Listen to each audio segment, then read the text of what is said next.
Hello, you beautiful people out there. What is going on? It's your friend Brit coming at you fast with another core video. And today we're going to be talking about heroes and how they have changed in core in comparison to Paragon. So there's a few key takeaways here. I'm going to try and go through all of them as quick as possible. And then we'll go through some more of the gameplay here in front of you, kind of breaking it down a little bit. So first big key takeaway is that passive abilities are back. Passive abilities are back. These are abilities that you don't have to activate, you don't have to slot into it, or maybe you will have to slot into it. Maybe they'll do a passive upgrade type system. But basically, in Legacy days of Paragon, all the heroes had their own passives. For example, Grux had a passive that every time he killed a jungle minion, he would get some health and damage added on to his kit. Or rather, I believe it was just health. It was a really, really long time ago, but basically they're back. So Twin Blast, for example, is going to have like a movement speed buff passive where every successful consecutive auto attack he lands, he'll get some more movement speed bonus in there, which sounds pretty cool for Twin Blast. It makes sense, right? He's a high mobility type carry. Now, another thing that I noticed while looking at this gameplay is that kits are looking a lot more like Legacy kits. For example, we see Twin Blast's kind of nitro ability there, where he puts his pistols in this kind of X formation. You can see that his fire rate kind of increases when he does that, which is looking pretty good to me. I've also saw some people mention that Kalari might be getting her old ult back based on the animations. So just a lot of interesting stuff going on here, and hopefully I did like the Legacy kits a lot, to be honest. I didn't really like them too much in Monolith. I like the Legacy kits a lot, and I'm really digging the turbo jump dash here on Twin Blast. Definitely looks more useful than it did on Monolith. So that's good as well. Now here's a really, really big key thing, is that individual heroes will scale on their own terms when it comes to items. So for example, what this means is, if you guys remember Monolith, everybody could build tanky and it'll all do the same thing, right? Everybody would get a certain amount of health, everybody would get a certain amount of armor and stuff like that. And then everybody could build damagey as well.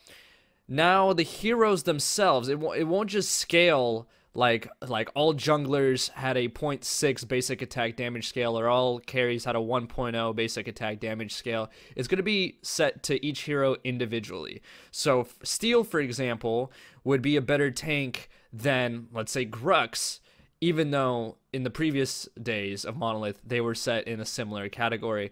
And so basically, what that means is that your tanks can actually be tanky and not deal too much damage, whereas your carries can deal a lot of damage and not be too tanky. So this should balance out better. It's not going to be tank meta anymore. It shouldn't be tank meta anymore. This is what I was wanting Epic to do back when Paragon was still a thing, is that they would do individual hero scaling, not just scaling by classes, because it didn't work well enough, to be honest. Like, if you were a jungler, you would run the same exact cards no matter who you were.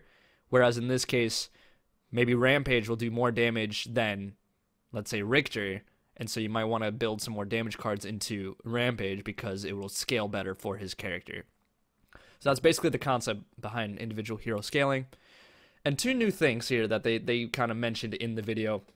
One is hero ability focus, which basically means you can pick 1 out of 2 hero abilities on your character to focus on. And throughout the match, as you progress, as you play and do well, your focus will increase, and the ability that you selected the focus for will become stronger. So they use Twin Blast as an example, with the movement speed being one of the ability focuses. So you can do his dash and focus on that, and so once you level it up all the way, once he dashes, he gets this movement speed bonus. So it's kind of like a bonus to his ability already because he focused on it. Or he has a focus on his grenades, where he can shoot grenades more often and they have a larger blast radius, and so he could be more useful for crowd control if that's what you want to do. So here's the breakdown of hero ability focuses in front of you guys. Now, another thing that they mentioned was core powers. And these things sounded a lot like summoner spells back in League of Legends, kind of like Flash, where you could select 2 spells basically, and all heroes had access to these spells, and you could just select 2 of them to take with you into the match and then use them. So Flash, for example, was basically just blink, right? So like blink, you guys remember that item. That's basically what Flash was in League of Legends, but it wasn't an item that you had to buy. It was kind of just already there, and you could use it with a cooldown.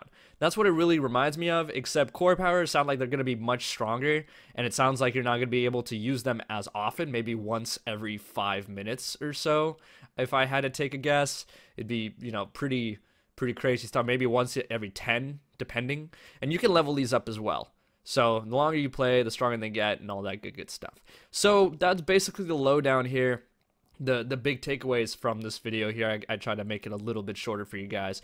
I'm liking it, man. Again, just another really solid show. Just another really solid showing. I'm really happy with what's going on here with these the hero mechanics now, hero systems, especially the heroes scaling individually. I think that was a big thing that was missing from Paragon. So I'm glad that these guys here over here, MetaBuff, are getting it right this time around.